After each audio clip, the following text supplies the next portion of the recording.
Welcome to Saturday Kitchen. This programme has been recorded so that you can enjoy it at a time that suits you. This means that our phone lines are now closed, so don't call as you may be charged. Enjoy the show. Good morning. Get ready for 90 minutes fantastic food that I guarantee will inspire you. This is Saturday Kitchen Live.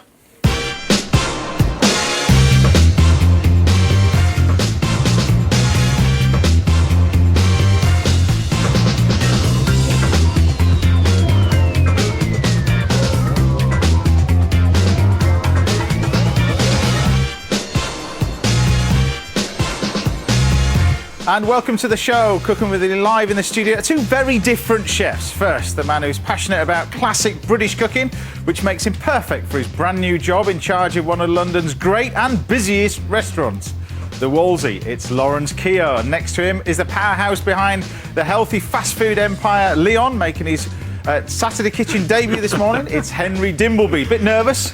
I'm feeling fantastic, actually. It's not too bad at the moment. Nervous, I know. I didn't even look what you did, but I guarantee I probably know. Good morning to you guys. Morning. So, Lawrence, you're cooking first. What's on the menu for you? Yeah, we're going to do a classic beef stroganoff. Yeah. Strips of beef fillet in a paprika cream sauce and a bit of rice on the side. Because normally done with sort of little fries as well. Yeah, with normally classically in Russia it was done with straw fries. We're going to do it with rice. Yeah.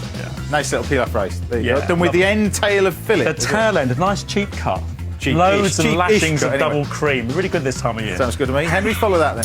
I'm going to make a spiced Indian meatball stuffed with melted cheese. It's a recipe my mum used to make on a salad, lots of herbs, beef and pork with cardamom, cloves, turmeric, garlic. Sounds good to me. There you go. And you can stuff it with various different cheese. You've done it with sort of a soft cream cheese. But Yeah, in India they stuff it with a curd cheese, but that's quite hard to get hold of here. So I've just used a cream cheese. I quite like quite an acidic one, so you get that cut through when it bursts. full of flavour as well. I had it in rehearsal. So two different dishes and delicious dishes from our guys in the studio. We've also got a great lineup of recipes from the BBC archive too. Today they're from Rick Stein and Keith Floyd, as well as more from the search from the latest Celebrity MasterChef. Now, our special guest is a star of both stage and screen with award-winning performances on both. He's also happened to be part of one of the most successful British movies of all time, 4 Weddings and a Funeral. I'm sure you've seen it, boys. How many times? They're nodding. They're nodding Everybody's seen dutifully. it. Yeah. Somebody from Harry Potter. I didn't see Harry Potter, but there you go. Please welcome Saturday Kitchen. It's David Hay. Great to have on the show. Lovely to be here. Now, got to be one of the busiest actors in Britain, I would have said. Well, that's nice to hear. It is. I mean, it's quite unusual or for an not. actor to be busy, but No, you I seem am. to I'm have, lucky. You Yeah. two to have hit it both on sort of TV as well as on film and stage as well. Yeah, no, I do. I get a great mix. I think my great love, actually, I've realised after 30 years, is theatre. Yeah. And I probably do more theatre than anything else. But seriously, theatre, I mean, it's very serious as roles as well, but we also know you from comedy as well, Thin Blue Line, that kind of stuff. A mix of both. I think the overall perception is comic roles. Yeah, because you have a moustache. Mustachioed comic roles. Precisely, yeah. Which is why this is such a fine event at the moment, this Is play it I'm gone doing. for good, or is that... Well, it's certainly gone for this play. Right. Because it's about an accurate character in history, you know, a king, historical. This is the Madness of King George. The Madness of great George. Alan Bennett play. The Madness of George III, in fact. Yes, yeah. Which was retitled for the film The Madness of King George because they didn't want to think it was a series of films. You know, the Americans would have thought The Madness of George III. Well, where's the first one? We never saw 1 and 2. Exactly.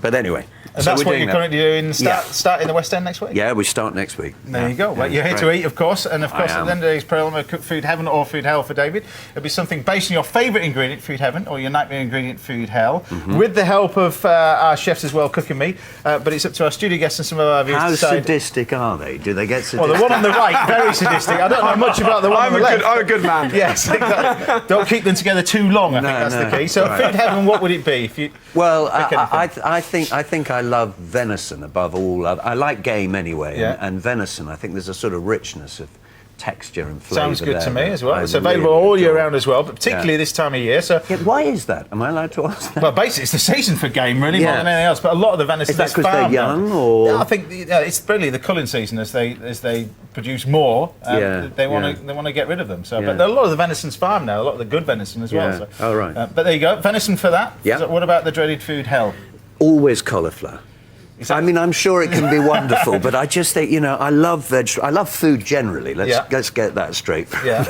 but I mean, cauliflower always I would put in the end of the queue of vegetables that I want to eat. I'm hopefully going to try and change your mind on that. Bland, this one isn't. So it's either venison or cauliflower for David. For Food Heaven, I've got something perfect for a cold winter weekend.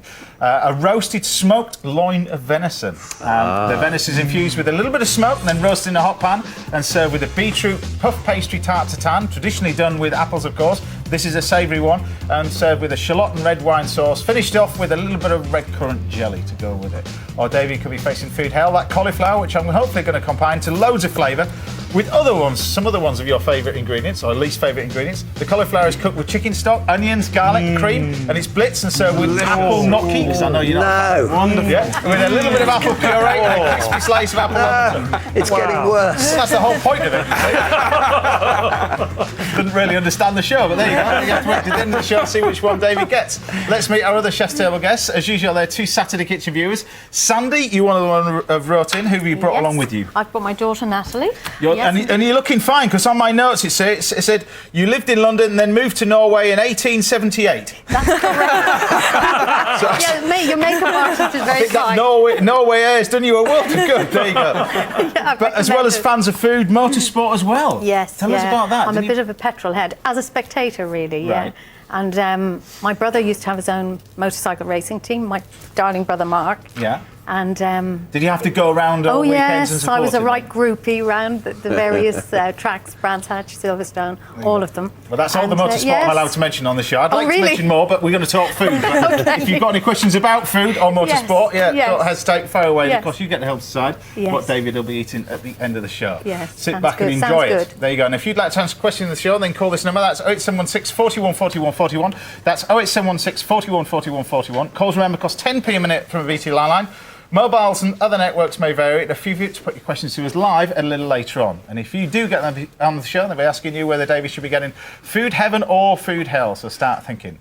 Right, it's time to cook. And at the Hobbs is a man standing at the culinary crossroads. Yesterday, he was cooking at Roast in Borough Market. But tomorrow, he'll be in charge of the Wolsey in Mayfair. A tough job, but I know he can do it. Mr. Job. Lawrence Keogh. Great to have you back on the show. Hi, mate. Yeah, thanks, Lee. So, congratulations on your new job. Yeah, The Wolsey. Tell us about the Wolsey then, and the dishes. Well, first of all, the dish you're going to cook. Well, the dish we're going to cook is a fillet of beef stroganoff, which has got paprika, white wine vinegar, white wine cream, lashings of double cream. Very good for you this time of year. Sounds good, mate, yeah. And mushrooms. And it's finished with gherkins and sour cream. But this is a proper classic. It was shown to me years ago by a very good friend of mine, Mark Tazioli, if he's watching. And it's a proper a la carte dish. It really is a cooked to order dish. So we're going to do a little pilaf to go with it. Yeah, normally done with little straw fries, of course. Yeah, so what you do with the fillet, you lay it, that's the tail end of the fillet, you go right Now, this down. is the tail, not just to explain where you heads, chop that up. You'd have the middle bit here where you'd have the fillet steaks, and the Chateaubriand up the end. comes at the end. So this is the end. So this is obviously not used a lot, but you cut down. You can ask your butcher to do this. If you want to, you can do this dish with chicken if you're a bit don't really fancy some red meat this time of year. But if you want other pieces of meat, sirloin probably another one to go with. Sirloin's a bit cheaper, tender, but there's a secret to this dish which we're going to show you that there's some simple techniques to follow and procedures. If you don't get it right, you can ruin the whole dish because we're going to keep the beef quite rare when we sear it. So the stroganoff, often found in a lot of old classic sort of menus. Yeah, and it's the thing about it. I mean, I was fortunate to be classically French trained in the day at the Berkeley in the Ritz Casino in London, and once you're classically French trained, like you know, James, it's like being a musician, isn't it? You can change your styles and move around. We've got two types of paprika in here. We've got sweet and hot. Yeah. So in goes the sweet and hot. Paprika is the dried bell peppers. Yeah. It's dried out. Straight in some vegetable. This pan is going to be absolutely smoking. Right, so the onions have gone in there. Yeah. You don't want any colour on these onions, so no, just the rice and the bay leaf. You're going to make a re-peel-off. You're going to show people how to do a re-peel-off, aren't you? Yeah. Now, this beef, just give it a quick toss through the paprika. This pan is smoking. So we've got the onions have gone in, a little bit of butter. That is hot, that is really hot. Now, this would be often done at the table, wouldn't it? This would be done at the table by the maitre d'. I'll get a pair of tongs, chef. Turn in the fire alarm. Health and safety. Evacuate. Evacuate. Taxi. Be very quick then with that. I'm on it, chef. There you go. All right, just show it the pan. Now, tell us about the Wolsey then, because it's a famous old building. Yeah, it originally was a car showrooms back in the 20s. Then it was a bank. I remember going to pick up a paycheck there when I was at the Ritz, And It's owned by Jeremy Corbyn and Chris King sorry guys, Chris Corbyn. Jeremy King. I know he's You start watching. tomorrow. Sorry, boss, I will get it right. on He the was starting tomorrow. You think that's It's bad? live I asked, TV, I'm I asked trying him to the cook. address this morning. He ain't got a clue where it is. So Take that out straight and strain it, okay? right, okay. So there's just Yeah, basically Chris just Corbyn, seared. Jeremy King. I've been a long admirer of the pair of them, and they started off the Caprice and the Ivy and Cheekies, etc. You're a big fan of them as well. Right, in goes some butter. Okay. So you've got to keep that beef as blue as you can. That's the secret. So a little cartouche, you just piece of paper, greaseproof of course, not a newspaper, but and you just Right, in goes the shallots. roll that over, place that over the top of the rice. That's it. That sits on there. Right, now we're going to put the mushrooms. That's it. Sweat them off. There you go. Okay. And No, this but it's a sits in the very, oven. very, very busy restaurant. It does about 350, 380 for breakfast, a good 250, 280 for lunch, 190 for afternoon tea, and a good 400 for dinner. And it's open 364 days of the year. And I've gone from looking after 30 chefs to looking after 60 chefs. So it's quite a big job to take on. Would it But be right I- to say it's it's definitely one of the busiest restaurants in London? It is one of the biggest restaurants in Yeah. London and Piccadilly, and at first I wasn't too sure about taking a job on board, but I met the team of chefs in the kitchen. I like the company's moving in the right direction. There's a lot of expansion, and no, it's a nice change, and I think this Favourite time, of actors? It's a great place to eat. yeah, it's very, very, very fashionable to eat there. Yeah. And right, well, that's all. Yep. So shallots, Yep. okay, in there. This is the want trick. Yeah, put tomato puree in there, chef. That's why you're here, isn't it? Yeah, exactly.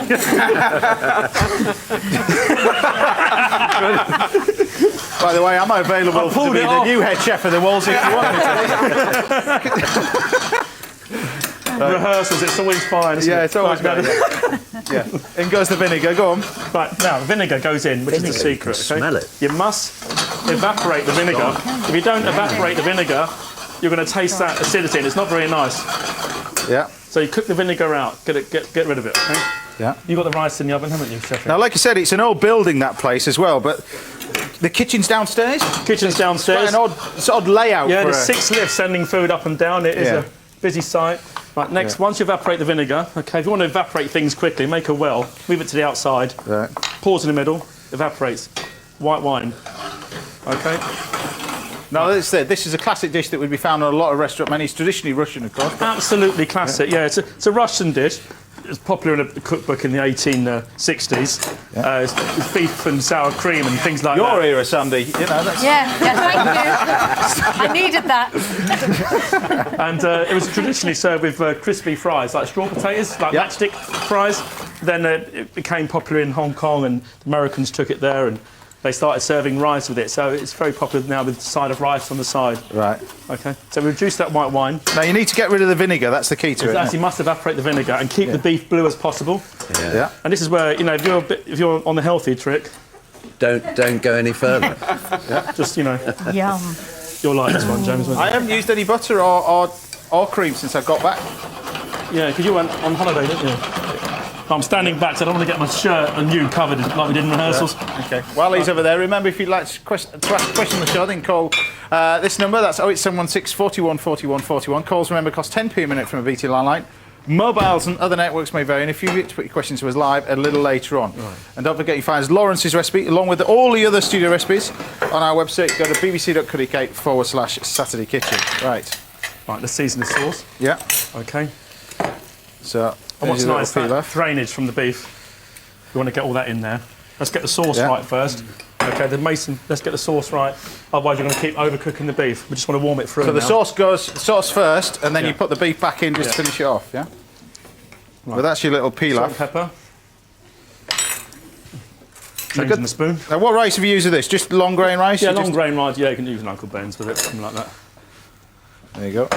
Right, now. Okay, this is just warm through the sauce now. Yeah.